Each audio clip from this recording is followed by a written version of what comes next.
له الأسماء الحسنى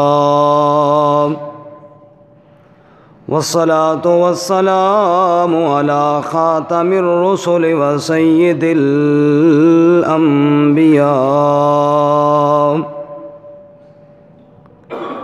الذي بعثه الله تعالى بالملة البيضاء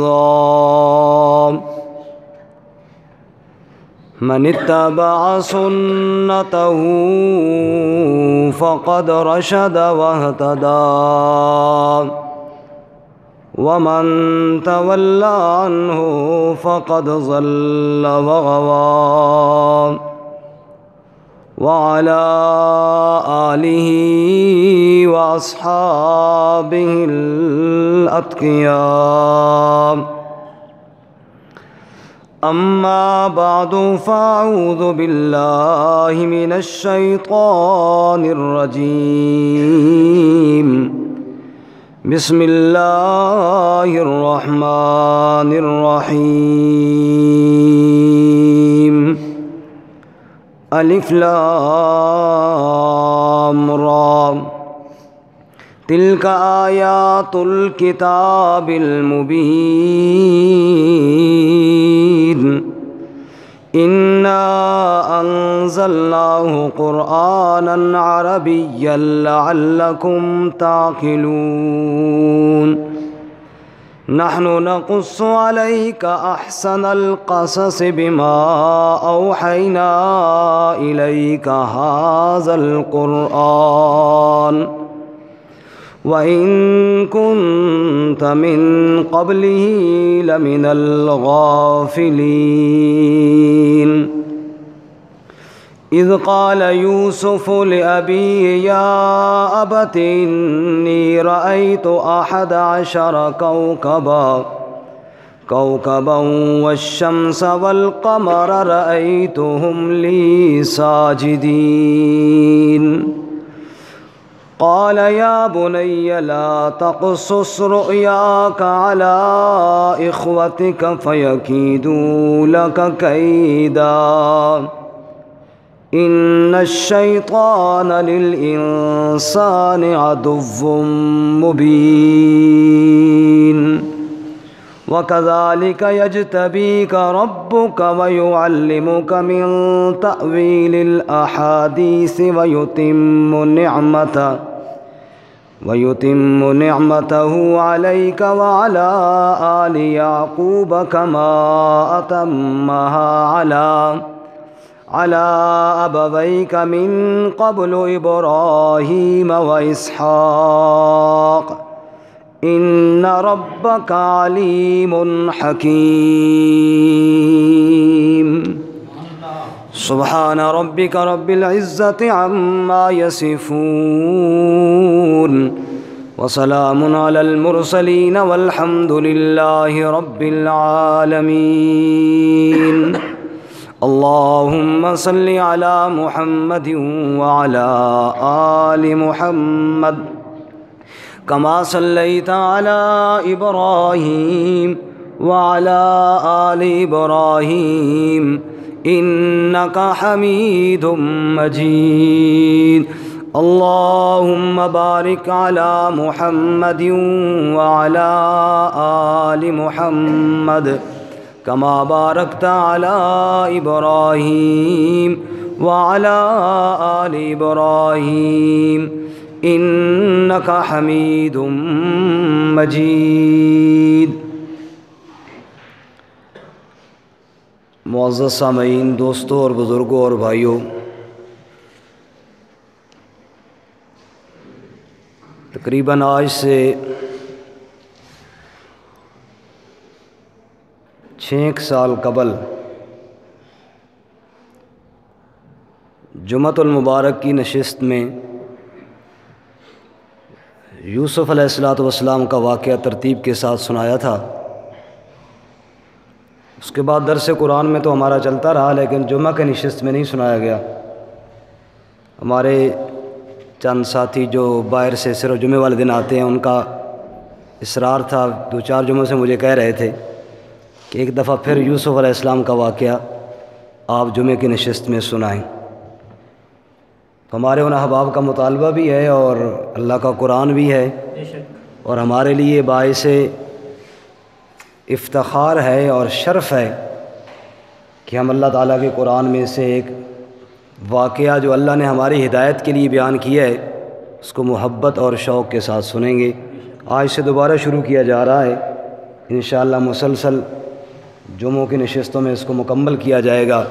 اللہ ہم سب کو مکمل بیان کرنے کی، سننے کی، اس پر عمل کرنے کی توفیق عطا فرمائے۔ قرآن کریم کے اندر ایک ہی واقعہ ہے جو ترتیب کے ساتھ مکمل بیان ہوا ہے۔ دیگر واقعات چونکہ قرآن کریم قصوں اور کہانیوں کی کتاب تو ہے نہیں، ہر واقعے کا کچھ نہ کچھ حصہ جو سورہ مبارکہ کے موضوع سے متعلق ہوتا ہے وہ اللہ بیان فرما دیتے ہیں، باقی چھوڑ دیتے ہیں۔ سورہ یوسف یہ واحد صورت ہے جس میں یوسف علیہ السلام کا مکمل واقعہ بیان کیا گیا۔ اس کی وجوہات کیا تھیں، یہ کیوں مکمل بیان ہوا؟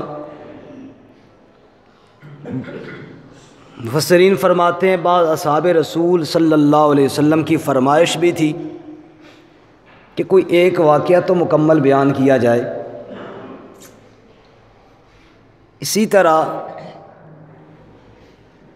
اہل یہود کا یہ سوال تھا کہ یعقوب علیہ السلام کا خاندان کنعان سے مصر کیسے منتقل ہوا، اس کا جواب بھی اس کے اندر ہے۔ اور اللہ تعالیٰ نے قرآن کریم کے اندر جو بھی واقعہ بیان کیا ہے وہ صرف قصہ کی حد تک نہیں، وہ اپنے اندر بے شمار نصیحتیں، بے شمار دلائل، بے شمار عبرتیں اور بے شمار واعظ لے کر آتا ہے۔ یہی وجہ ہے کہ قرآن نے چیلنج دیا ہے منکرین کو، فَأْتُوا بِسُورَةٍ مِّن مِّثْلِهِ وَادْعُوا شُهَدَاءَكُم مِّن دُونِ اللَّهِ إِن كُنتُمْ صَادِقِينَ، کہ جن کو قرآن کریم کی صداقت میں شبہ ہے وہ ایک سورت قرآن جیسی بنا کر لے آئیں اور ساری کائنات میں سب شریکوں کو ساتھ شامل کر لیں۔ لیکن یہ قرآن کا چیلنج روز اول سے لے کر آج تک اور انشاءاللہ قیامت تک قرض رہے گا دنیا پر، اور کوئی اس کا مقابلہ نہیں کر سکے گا انشاءاللہ۔ کئی لوگوں نے کوششیں کی، مسیلمہ کذاب وہ خبیث جس نے نبی پاک صلی اللہ علیہ وسلم کی زندگی میں نبوت کا دعویٰ کیا، اس کو اس کے ماننے والوں نے کہا چونکہ آپ ہمارے رسول ہیں، وہ جو مدینہ منورہ میں رسول ہیں نا حضرت محمد صلی اللہ علیہ وسلم، ان پہ تو سورہ فیل اتری ہے، ہاتھی والی صورت، تو آپ بھی کوئی رسول ہیں تو کوئی آپ پہ بھی ہاتھی والی صورت اتری ہے؟ اب تھا تو بے ایمان جھوٹا، اس کا اتری پئی، بالکل اتری پئی۔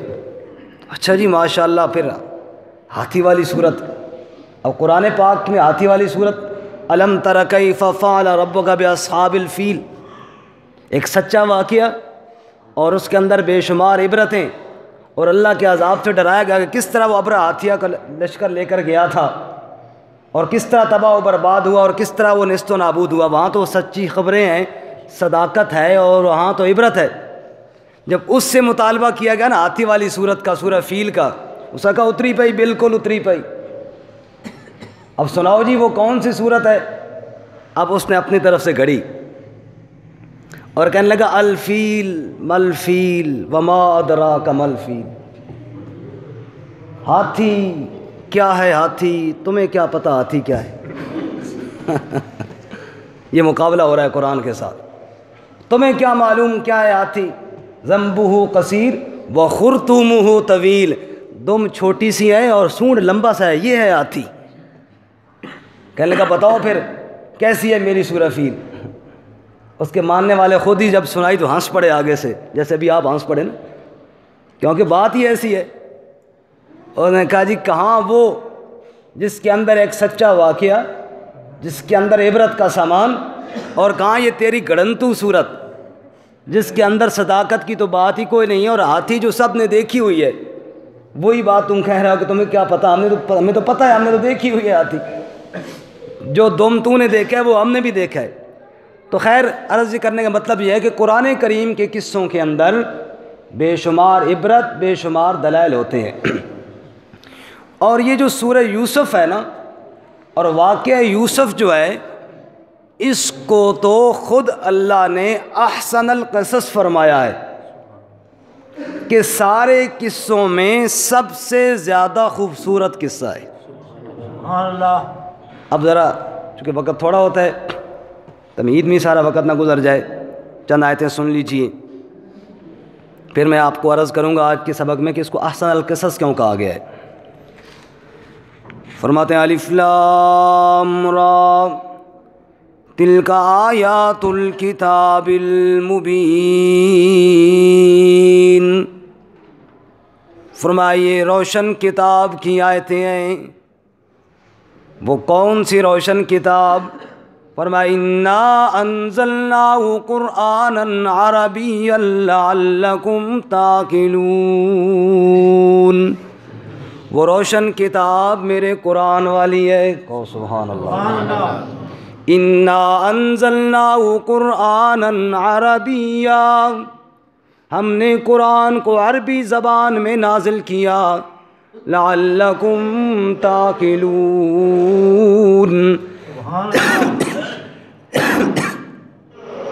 تاکہ تم عقل کرو اور سمجھ جاؤ۔ اب واقعہ یوسف شروع ہونے والا ہے، توجہ کرنا۔ فرماتے ہیں نحن نقص علیک احسن القصص بما اوحینا الیک ھذا القرآن، سبحان اللہ، اے میرے محبوب صلی اللہ علیہ وسلم، ہم نے آپ کو آدم علیہ السلام کا واقعہ بھی سنایا، ہم نے نوح علیہ السلام کا قصہ بھی آپ کو پڑھ کر سنایا، ہم نے آپ کو ابراہیم علیہ السلام کے واقعات بھی سنائے۔ یہ انبیاء کے واقعات اور قصے ہم آپ کو سناتے ہیں، ما نثبت بہ فؤادک، یہ قصے اس لیے تجھے سناتے ہیں تاکہ میرے محبوب تیرا دل مضبوط ہو جائے۔ سبحان اللہ۔ تو انبیاء کے واقعات سنو گے نا، دل مضبوط ہوگا۔ آج بھی بندہ انبیاء کے واقعات سنتا ہے، ایک ایمان کے اندر تازگی پیدا ہوتی ہے۔ میرے محبوب وہ سارے قصے سچے، وہ سارے واقعات پکے اور سچے میں نے آپ کو سنائے، لیکن آج ہم آپ کو ایک اور واقعہ سنانے والے ہیں۔ نحن نقص علیک احسن القصص، جس کو قصوں میں سب سے خوبصورت قصہ ہم کہتے ہیں۔ یہ سارے قصوں میں کیا ہے؟ بولو، خوبصورت قصہ ہے۔ مفسرین فرماتے ہیں، اب توجہ کرنا کہ اس کو احسن القصص کیوں کہا گیا؟ قصے تو سارے اچھے ہیں، یہ سب سے اچھا کیسے ہو گیا؟ اللہ کریم فرماتے ہیں بما اوحینا الیک ھذا القرآن، ایک تو اس لیے اچھا ہے کہ یہ میرے قرآن کے اندر موجود ہے، سبحان اللہ، اور اس قصے کی سب سے صداقت یہی ہے کہ یہ میرے رب کے کلام کے اندر موجود ہے۔ مفسرین فرماتے ہیں اس کے اندر بڑی عبرتیں ہیں، اس کے اندر سچے خواب کا ذکر ہے۔ اس کے اندر کیا ہے جی؟ سچے خواب کا ذکر ہے۔ اور دنیا کے اندر کئی لوگ جھوٹے خواب سنا کے لوگوں کو گمراہ کرتے، اس سورہ مبارکہ کے اندر سچے خواب کا ذکر ہے، اس لیے یہ قصوں میں اچھا قصہ ہے۔ اس سورہ مبارکہ کے اندر حسد کا بیان ہے جو بھائیوں نے بھائیوں کے ساتھ کیا تھا، اور پھر حسد کا انجام بھی بیان ہے کہ جنہوں نے حسد کیا تھا ان کا انجام کیا ہوا۔ اس سورہ کے اندر انبیاء کے صبر کا بیان ہے، اور صبر پر جو اللہ کے انعام ملے ان انعامات کا بھی بیان ہے۔ اس سورت کے اندر رشتہ داروں کی تدبیروں کا بیان ہے کہ بعض دفعہ رشتہ دار بھی رشتہ داروں کے خلاف تدبیریں کر دیا کرتے ہیں۔ کنبے قبیلے پہ ناز کرنے والوں اور برادری کی رسموں کو قبول کر کے نبی کی سنتوں کو ٹھکرانے والوں، یہ صورت یہ بھی پیغام دیتی ہے کہ برادری والے خون بھی خشک ہو جاتے ہیں بعض دفعہ، برادری والوں بھی ایسے تیر گھونپتے ہیں جو دشمن بھی شاید نہ گھونپ سکے۔ اس کے اندر اپنوں کی تدبیروں اور چالوں کا بیان ہے، اس کے اندر بیٹوں کی چال کا بیان ہے جو باپ کے سامنے کی گئی۔ بیٹوں نے، تفسیر اپنے مقام پہ آئے گی، واقعہ تھوڑا تھوڑا ذہن میں آپ کے آتا جائے گا انشاءاللہ۔ بیٹے بھی آ کے باپ کے سامنے جھوٹی قسمیں کھا کے ایک چال چل رہے ہیں، اس کا بیان ہے۔ اس سورہ مبارکہ کے اندر عورتوں کی تدبیروں کا بیان ہے، عورتوں کے مکر اور عورتوں کی چال کا بیان ہے، لیکن ساری تدبیروں کو بیان کرنے کے ساتھ ساتھ یہ بتایا گیا ہے کہ اللہ کی تدبیر کے مقابلے میں ساری تدبیریں فیل ہو جایا کرتے ہیں۔ کوئی بات سمجھ میں آ رہی ہے؟ بولتے نہیں ہے، کوئی ناراض بیٹھے ہو؟ ناراض ہو تو واقعہ نہیں شروع کرتے، کہو ذرا سارے سبحان اللہ۔ ساری تدبیریں برادری والے بھی کریں، رشتہ دار بھی کریں، حکمران بھی کریں، وقت کا فتنہ فساد برپا کرنے والی خواتین بھی کریں، اگر اللہ کریم کی مدد تمہارے ساتھ ہے یہ ساری تدبیریں فیل ہو جائیں گی، رب کی تدبیر کامیاب ہو جائے گی انشاءاللہ۔ اس سورہ مبارکہ کے اندر جیل کی زندگی کے کچھ حالات بھی ہیں کہ جیل کے اندر کیسے گزارا کیا جاتا ہے۔ اس صورت کے اندر یہ بھی ہے اگر غلامی اور نوکری میں دن گزارنے پڑیں تو کس طرح وفاؤں کے ساتھ گزارا جاتا ہے، یہ بھی بیان ہے، جیسے یوسف علیہ السلام نے گزارا۔ اس صورت کے اندر باپ کی دل میں جو اولاد کی محبت ہوتی ہے اس کو بھی بیان کیا گیا ہے۔ سبحان اللہ۔ بوڑھے یعقوب کو روتا ہوا دیکھو، کس طرح اپنی اولاد کی خاطر آنسو بہا رہا ہے۔ اس سورہ کے اندر انبیاء کے اوپر جو آزمائشیں آتی ہیں ان کا بھی بیان ہے، اور ساتھ نبیوں کے صبر کا بھی بیان ہے کہ آزمائشوں میں انبیاء نے کیسے صبر کیا۔ اس صورت کے اندر عقائد کی اصلاح بھی ہے، شرک کا رد بھی ہے، شرک کی تردید بھی ہے۔ اس سورہ مبارکہ کے اندر عشق مجازی اور اس کا انجام وہ بھی بیان ہے، اور عشق حقیقی اور اس کے انجام کا بھی بیان ہے۔ اس لیے اس کو احسن القصص کہا گیا۔ جو دنیا میں عشق لڑائے اس کا کیا انجام ہوتا ہے، جو رب کے ساتھ عشق کرے اس کا کیا انجام ہوتا ہے، اس کا بھی بیان ہے۔ اس سورہ مبارکہ کے اندر یہ بھی بتایا گیا ہے اگر کسی ایسی جگہ پہ پھنس جاؤ، ایک طرف مصیبت ہے ایک طرف معصیت ہے، ایک طرف مصیبت ہے ایک طرف گناہ ہے، تو فرمایا مصیبت کو پسند کر لیا کرو، گناہ سے اپنے آپ کو بچا لیا کرو، یہ میرے نبیوں کی سنت ہے۔ اس سورہ مبارکہ کے اندر یہ بھی بتایا گیا کہ رب کی تقدیر کو کوئی ٹال نہیں سکتا، چاہے جتنی مرضی کوشش کرتا رہے، جتنی مرضی تدبیریں کرتا رہے، جتنا مرضی عقل دوڑاتا رہے، اللہ کی تقدیر کو دنیا میں کوئی ٹال نہیں سکتا۔ اس سورہ کے اندر یہ بھی بتایا گیا ہے کہ تقدیر پہ بھروسہ کر کے عقل کا استعمال چھوڑنا نہیں چاہیے، عقل بھی اللہ نے دی ہے، اس کو استعمال کرنا چاہیے، بھروسہ عقل پہ نہیں، بھروسہ اللہ کی ذات پہ رکھنا چاہیے۔ جیسے یعقوب علیہ السلام نے تدبیریں اختیار کی ہیں لیکن بھروسہ کس پہ رکھا ہے؟ اللہ۔ اس سورہ مبارکہ کے اندر یہ بھی بتایا گیا ہے کہ عفت اور عصمت اور پاک دامنی یہ انسان کا ایسا جوہر ہے جو انسان کو دشمن کی نگاہوں میں بھی عظیم کر دیتا ہے۔ سبحان اللہ۔ اگر انسان کا اپنا کردار درست ہے ایک دن آئے گا کہ دشمن بھی تیرے قدموں میں پڑے گا، اور اگر کردار درست نہیں ہے پھر توقع نہ کر کے میں عزتیں پاؤں گا۔ عزتیں پانے کے لیے بندے کو کردار کا صحیح ہونا ضروری ہے۔ اللہ ہمیں نصیب فرمائے آمین۔ اس صورت کے اندر یہ بھی بیان ہوا کہ انسان کو دعوت اور تبلیغ کا بھی موقع دیکھنا چاہیے، اور جب دیکھے نا کہ سامع سننے والا طلب ہے اور وہ میری بات کو سنے گا، بس وہیں پہ اللہ تعالیٰ کا پیغام بھی پہنچا دینا چاہیے، جیسا کہ جیل کے اندر یوسف علیہ السلام نے پہنچایا۔ انشاءاللہ یہ میں نے خلاصہ بیان کیا، تفسیر اپنے مقام پر آئے گی۔ اب ذرا سننا اللہ تعالیٰ کیا فرماتے ہیں۔ فرمایا نحن نقص علیک احسن القصص بما اوحینا الیک ھذا القرآن۔ سبحان اللہ۔ میرے محبوب ہم نے اچھا قصہ آپ کو سنا دیا اس قرآن میں۔ وَإِن كُنْتَ من قبلہ لمن الغافلین،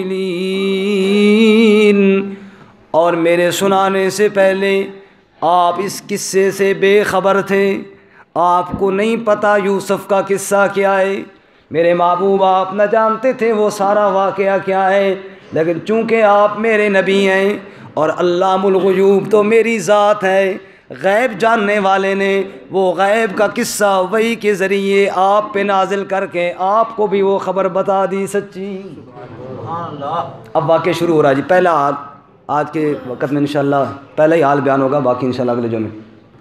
ابتدا جی، یوسف علیہ السلام ابھی بچپن کا دور ہے، والد صاحب سے کہنے لگے اذ قال یوسف لأبیہ یا ابت انی رأیت 11 کوکبا والشمس والقمر رأیتهم لی ساجدین۔ یوسف علیہ السلام نے کہا، اور کیا خوب شان ہے یوسف علیہ السلام کی، میرے مرشد کریم امام الانبیاء محمد الرسول اللہ صلی اللہ علیہ وسلم سے پوچھا گیا مل کریم یا رسول اللہ، اے اللہ کے رسول عزت دار بندہ کون ہے؟ آپ نے فرمایا وہ تو یوسف علیہ السلام ہیں۔ یا رسول اللہ وہ کیسے ہیں؟ فرمایا یوسف بیٹے ہیں یعقوب کے، یعقوب بیٹے ہیں اسحاق کے، اسحاق بیٹے ہیں ابراہیم علیہ السلام کے۔ فرمایا یوسف علیہ السلام خود بھی اللہ کے نبی ہیں، باپ یعقوب وہ بھی اللہ کے نبی ہیں، دادا اسحاق وہ بھی اللہ کے نبی، پردادا ابراہیم وہ بھی اللہ کے نبی ہیں۔ سبحان اللہ، سبحان اللہ۔ خواب آیا جناب یوسف علیہ السلام کو، والد صاحب کے سامنے بیان کرنے لگے یا ابتی، اے ابا جی، اے ابا جان۔ اب ایک ایک لفظ میں عبرتیں اور نصیحتوں پہ غور کرنا، باپ بیٹے کو بلا رہا ہوتا ہے اور کس انداز میں بلا رہا ہوتا ہے، ہم اپنے معاشرے میں بھی دیکھ لیں اور قرآن میں پیغمبر کے بلانے کا انداز بھی دیکھ لیں۔ یا ابتی، اے ابا جی، اے میرے ابا جان، اے میرے پیارے ابا جی، انی رأیت 11 کوکبا، آج میں نے خواب دیکھا، خواب کے اندر میں نے 11 ستارے دیکھے، والشمس والقمر، سورج اور چاند کو بھی دیکھا، رأیتہم لی ساجدین، میں نے دیکھا یہ 11 ستارے اور سورج چاند سب مل کر مجھے سجدہ کر رہے ہیں۔ توجہ کرنا، علماء فرماتے ہیں باپ اگر یعقوب جیسا علم رکھنے والا ہو، اب نبی جیسا علم والا تو نہیں لیکن علم والا تو ہو سکتا ہے نا، باپ اگر علم رکھنے والا ہو اور شفقت بھی رکھنے والا ہو، اس کے سامنے خواب بیان کیا جائے، اس سے 2 باتیں ثابت ہوئی ہیں، خواب ہر بندے کو سامنے نہ بیان کیا جائے، اس کے سامنے بیان کیا جائے جس کے دل میں شفقت بھی ہو اور جو علم بھی رکھنے والا ہو۔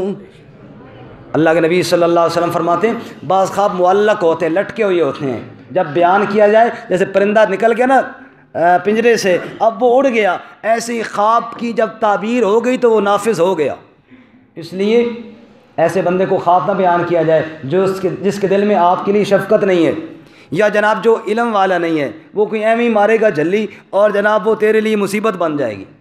علماء فرماتے ہیں وقت بھی نہیں ہے، 3 قسم کا خواب ہوتا ہے، ایک تو وہ خواب ہے جو دن کو بندہ کرتا ہے وہی رات کو دیکھتا ہے، اس کی تو کوئی تعبیر نہیں ہے، وہ دن کا کام ہی متشکل ہو کے سامنے آ گیا۔ دوسرا وہ خواب ہے جس میں بندہ ڈر جاتا ہے، کوئی خوفناک چیز دیکھی ہے، فرمایا یہ شیطان کی طرف ہے، اللہ کے نبی نے فرمایا کہ اس کو حلم کہتے ہیں، یہ حلم شیطان کی طرف سے ہے۔ اگر کوئی بندہ یہ دیکھے، حدیث پاک میں آتا ہے فرمایا بائیں جانب 3 دفعہ تھوک دے، اعوذ باللہ من الشیطان الرجیم پڑھ لے، شیطان کے شر سے پناہ مانگ لے، اور ایک روایت میں آتا ہے کروٹ بدل لے، کسی کے سامنے اس خواب کا ذکر ہی نہ کرے، اللہ تعالیٰ اس خواب کے شر سے اس کی حفاظت فرمائیں گے۔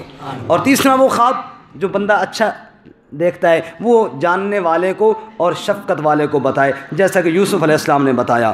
اب جناب جاننے والے بھی تھے یعقوب علیہ السلام، شفقت والے بھی تھے، اس لیے فوراً جواب دیا قال یا بنی لا تقصص رؤیاک علی اخوتک، اے میرے بچے، اے میرے پیارے بیٹے، اپنا یہ خواب بھائیوں کے سامنے بیان نہ کرنا، فیکیدوا لک کیدا، کہیں وہ تیرے خلاف کوئی تدبیر نہ کر دے۔ اس خواب کے اندر تو تیری عزتوں کا تذکرہ ہے، اس خواب کے اندر تو تیری بلند شان کا تذکرہ ہے، کہیں وہ تیری شان سن کر دل کے اندر حسد نہ پیدا ہو جائے، ان کے سامنے بیان نہ کرنا۔ کیوں؟ ان الشیطان للانسان عدو مبین۔ بھائی کیوں تدبیر کریں گے کہ شیطان بڑا دشمن ہے، بعض دفعہ بھائیوں کے دلوں میں بھی نفرتیں ڈال دیا کرتا ہے۔ وہ بھائی تھا جس نے قتل کیا تھا بھائی کو، قابیل نے حابیل کو۔ اور آخری بات تعبیر، وَكَذَلِكَ يَجْتَبِيكَ رَبُّكَ وَيُعَلِّمُكَ مِن تَأْوِيلِ الْأَحَادِيثِ وَيُتِمُّ نِعْمَتَهُ عَلَيْكَ وَعَلَىٰ آلِ يَعْقُوبَ۔ تعبیر بچہ جی تین ہیں، تین باتیں اس خواب کے اندر ثابت ہو رہی ہیں۔ پہلی بات فرمایا میرے بیٹے کذالک یجتبیک ربک، تیرا رب تجھے باقی لوگوں سے چن رہا ہے اور چن لے گا۔ سبحان اللہ۔ باقی تیرے بھائی دیکھتے رہ جائیں گے، تجھے اللہ نبوت کے درجے پر فائز کر دے گا۔ ایک تو یہ، اور دوسری چیز وَيُعَلِّمُكَ مِن تَأْوِيلِ الْأَحَادِيثِ، تجھے اللہ تعالیٰ خوابوں کی تعبیر یا حقیقت کا علم عطا فرمائیں گے۔ یہ جاہل رہ جائیں گے، اللہ تجھے علم عطا فرمائیں گے۔ جس کو علم مل جائے یہ بھی فضیلت ہے۔ اور تیسری بات فرماتے ہیں وَيُتِمُّ نِعْمَتَهُ عَلَيْكَ وَعَلَىٰ آلِ يَعْقُوبَ، اور اللہ اپنی نعمت پوری کر دیں گے تجھ پر اور یعقوب کی اولاد پر، یعنی میری اولاد پر۔ کما تمہا علی ابویک من قبل ابراہیم و اسحاق، جیسے تیرے پردادا ابراہیم اور دادا اسحاق پہ اللہ کا کرم ہوا، لگتا ہے یہ کرم کا سلسلہ آگے بھی چلنے والا ہے۔ ان ربک علیم حکیم، میرے بیٹے تیرا رب بڑا علم والا ہے، بڑی حکمتوں والا ہے۔ پہلا حال، یا یوسف علیہ الصلوۃ والسلام کو بچپن میں خواب آیا، کتنے ستارے ہیں جی؟ 11، اور چاند اور سورج، ان کو دیکھنا مجھے سجدہ کر رہے ہیں۔ بابا کو خواب بتایا، بابا نے کہا کسی کے سامنے ذکر نہ کرنا، اللہ تجھے عزتیں دینے والا ہے۔ اس کے بعد انشاءاللہ اگلے جمعے، وآخر دعوانا الحمدللہ رب العالمین۔